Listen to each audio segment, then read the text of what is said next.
Alright, we finally have a launch date for Sword of the Sea. The game is surfing its way to PC and PS5 on August 19th. It comes to us from the creators of Abzu and Journey, and looks like the perfect mashup of both these titles with all of its vibrant, dreamy landscapes and flowy movement.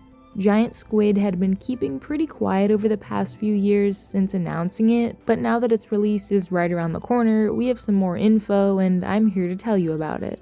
So the story goes, you've been resurrected in this place called the Necropolis, and tasked with unveiling the ancient sea buried beneath the land. That's why in some of this footage you're surfing across sand, and in other shots there's water. These ruins and wasteland are essentially giant skate parks for you to flip and trick over, and Sea of the Sword is heavily inspired by all those extreme sports games we know and love. That and Shadow of the Colossus. Do I have your attention yet? Tales of an ancient civilization just waiting to be uncovered, giant and mysterious beings roaming what remains, and you, one small person with big ambitions. There is apparently some limited combat against these ginormous leviathans, but much like the rest of the game, it'll all be very flowy and mostly about moving around rather than just mashing attack.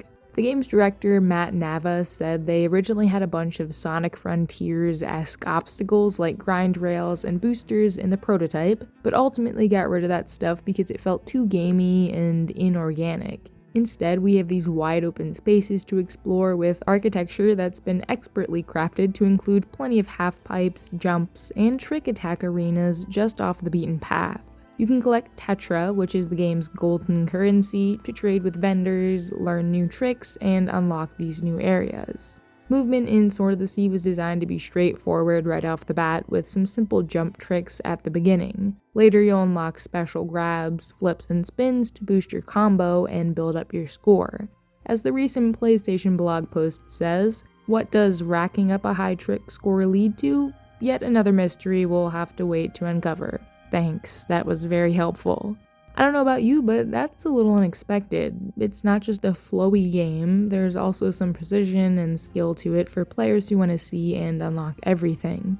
Aside from learning new tricks or getting more money, exploring will also reveal parts of the story to you in the form of murals and that sweet environmental storytelling.